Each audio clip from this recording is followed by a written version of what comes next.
বাবা পারে রে সন্তানকে নিজের চোখের সামনে এইভাবে বিদায় দিতে?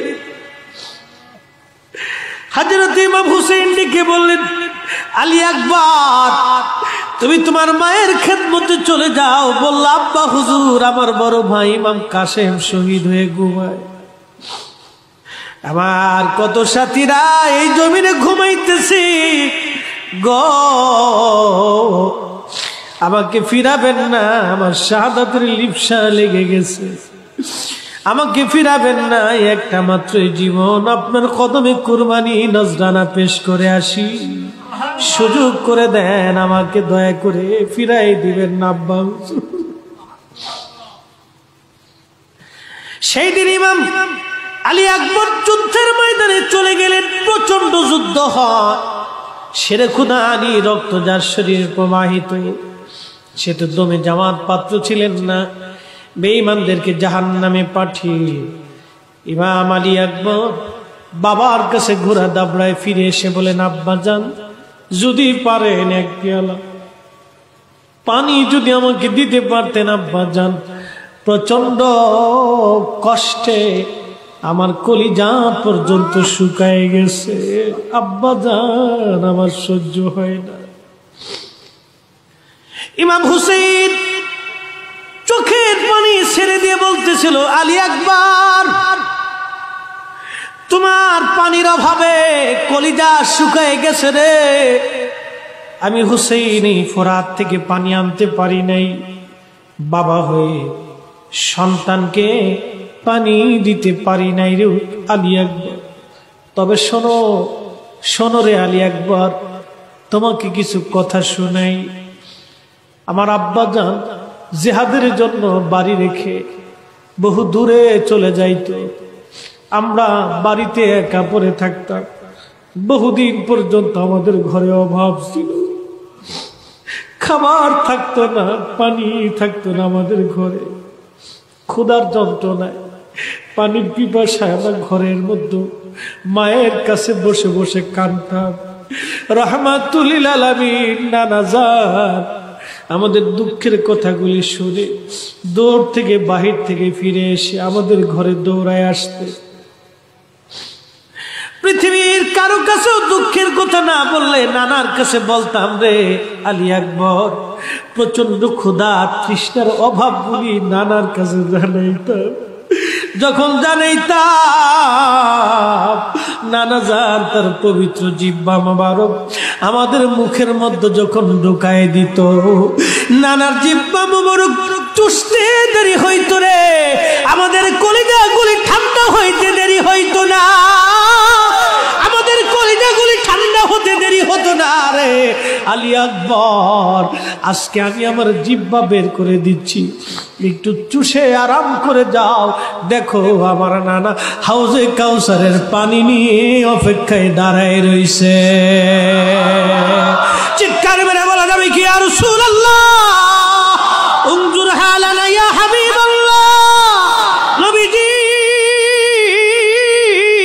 আপনার পাগলের দলেরা আজকে আমরা সদায় কারবালার মাঠ পাই নাই, আমরা তোমার জমানায় তোমার হাবিবের জমানায় আমরা জন্ম নিতে পারি নাই, কিন্তু আল্লাহর ওলির কদমে আমির ভান্ডার শরীফের আল্লাহর ওলির খেদমতে বসে আমরা আজকে চোখের পানি নজরানা দেই। ইয়া রাসূলুল্লাহ, আপনি ফিরাই দিবেন না, এই নজরানাকে কবুল করে শুহাদায়ে কারবালার গোলাম হিসেবে আমাদেরকে কবুল করে নেন। বন্ধুগণ, দীর্ঘ আলোচনা আবার হৃদয় বিদারক, আবারও বলি দিলটাকে নরম করে দেন। আল্লাহর কসম, আমাদের এমন কোনো নামাজ নাই যেটা আল্লাহর সামনে দিয়ে বলবো আল্লাহ মাফ করে দেন, এমন কোনো রোজা নাই যেটা দিয়ে বলবো আল্লাহ মাফ করে দেন, এমন কোনো সদকা হজ আমরা করতে পারি নাই যেটা দিয়ে বলবো আল্লাহ মাফ করে দেন। মেশরের কঠিন মাঠে ডাক দিয়ে বলবো, ইয়া আল্লাহ, আমাদের জীবনের কিছুই নাই, তোমার ওলির দরবারে বসে আওলাদের রাসূলের কষ্টের কথাগুলি শুনে শুনে চোখ বেয়ে পানি পড়েছিল, এই পানিগুলি নজরানা দিলাম, আল্লাহ মাফ করে দেন, ক্ষমা করে দেন আল্লাহ, ক্ষমা করে দেন আল্লাহ, ক্ষমা করে দেন। আপনার হাবিবের প্রেমে আমাদেরকে মাফ করিয়া দেন। আমি ফরিদের বিশ্বাস, আমি ফরিদের বিশ্বাস, আল্লাহ আমাদেরকে ফিরাবে না, আল্লাহর নবীর কদম থেকে আমাদেরকে জুদা করে দেবে না। খুবই মনোযোগ, সময় কম, কথা আমার বেশি, সরাসরি ওয়াজে চলে যাচ্ছি। 7ই মুহররম ইমাম হুসাইন যখন পানি বন্ধ করে দেওয়া হলো, 9 মুহররম রজনী এসে গেছে, পানি নাই। পানির অভাবে আওলাদের রাসূলের পুরা কাফেলার ভিতরে নীরব হাহাকার চলতে লাগলো। ছোট্ট কোলের বাচ্চাটাকেও সেদিন পানি দেওয়া হয় নাই। আওলাদের রাসূল বহু চেষ্টা করলেন পানি আনার জন্য, কিন্তু একটাই কথা, বায়াত মানো, পানি দিব, মা না মানলে পানি হবে না। আওলাদের রাসূলের একটাই কথা, নিজের জীবনের সব দিতে পারি, নানার সুন্নতকে জমিনে ভুলণ্ডিত হতে দেব না। উহুদের জমিনে যেই দান শহীদ করে দিয়ে আমার নানাজি কালেমার দাওয়াত তামাম দুনিয়াতে পৌঁছাইছে, যে দিন রেখে গেছে, আদর্শ রেখে গেছে, আমি আজকে হুসাইন যদি বাতিলের কাছে মাথা নত করি, আমার নানার আদর্শ চিরদিনের জন্য ভুলণ্ডিত হবে। আমার নানার উম্মতেরা সারা জীবন বাতিলের কাছে মাথা নত করে থাকবে, কোনোদিন তারা মাথা উঁচু করতে পারবে না। সেই দিন আপনার যাত্রাপথের সঙ্গে মোটর সাইকেল, অটোবাইক, সিএনজি অথবা private car, AC, non AC, বিয়ে বাড়ির মাইক্রো কার অথবা অ্যাম্বুলেন্স যাদের ভাড়া লাগবে, তারা আমাদের সঙ্গে যোগাযোগ করুন। কমেন্ট বক্সে হোয়াটসঅ্যাপ নাম্বার দেওয়া আছে, নাম্বারে কল করুন। এদিন ইমাম হুসাইনের শাহাদাতের মাধ্যমে আজকে প্রমাণিত হয়েছে রাহমাতুল লিল আলামিনের দিন কোনদিন মাথা নত করবে না। এই কালেমার পতাকা সারা জীবন আকাশে উড়তেই থাকবে, বন্ধ হবে না।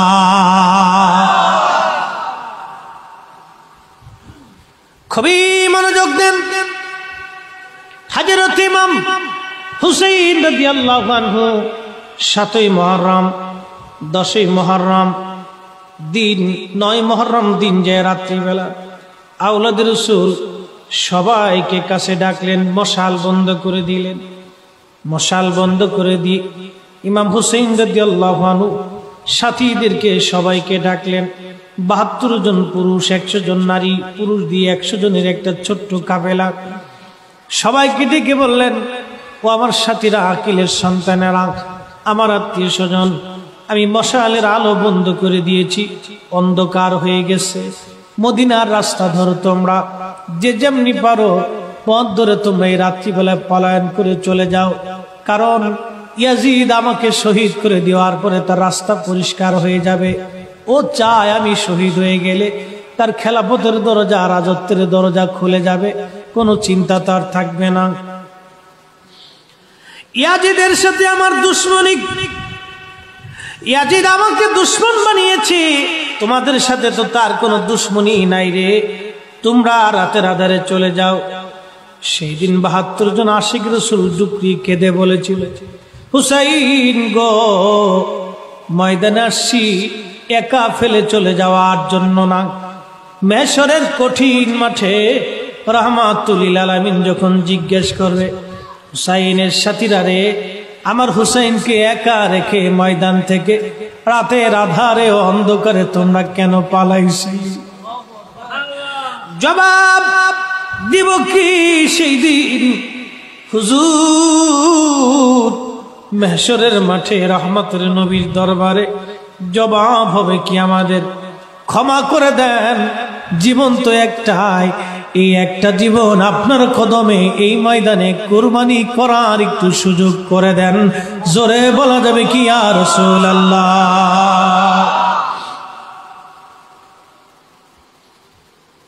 হযরত ইমাম জয়নুল আবেদিন কারবালার বেঁচে যাওয়া একমাত্র পুরুষ সাক্ষী।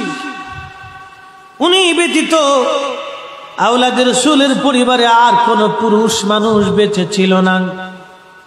উনি বলতেন, দুনিয়ার মানুষ শেষ হলো, আমি সেই দিনের বেঁচে যাওয়া একমাত্র চাক্ষুষ সাক্ষী ছিলাম। আমি একমাত্র চাক্ষুষ সাক্ষী, বেঁচে যাওয়া সাক্ষী। আমি সেই দিন নিজ চোখে চোখে সব দেখেছি। অসুস্থ হয়ে উম্মে কুলসুমের কোলের মধ্যে মাথা রেখে আমি শুয়েছিলাম, বসতে পারতাম না, দাঁড়াইতে পারতাম না। আমি সেই দিন লক্ষ্য করলাম আমার আব্বা হুজুর সারা রজনী ভরে ভরে ইবাদত করলেন, আর আমার সাথীরা পরিবারের লোকজন কেউ ওই রাত্রিবেলা ঘুমান নাই। সারা রাত জেগে জেগে তারা ইবাদত করলেন। তাহাজ্জুদের নামাজ হয়ে গেল, ফজরের আযান পড়ে গেল। ইমাম হুসাইন রাদিয়াল্লাহু আনহুর শিবিরে ফজরের আযান হলো, ইয়াজিদের শিবিরের মধ্যে ফজরের আযান হলো। দুই আযানের কত তফাত, দুই আযানের কত তফাত, কত তফাত দুই আযানের। এক আযানের ভিতরে ইশকে রাসূলের ঘিরান আছে, অন্য আযানে দুশমনের রাসূলের গন্ধ পাওয়া যায়। এখানেও কালেমার সাক্ষী, ওই আযানেও কালেমার সাক্ষী। জন্য আল্লামা ইকবাল বলেছেন, মগজ কোরা রুহে ঈমান জানে দিন, হাসতে হুব্বে রহমাতুল লিল আলামিন। কোরআনের মগজ বলো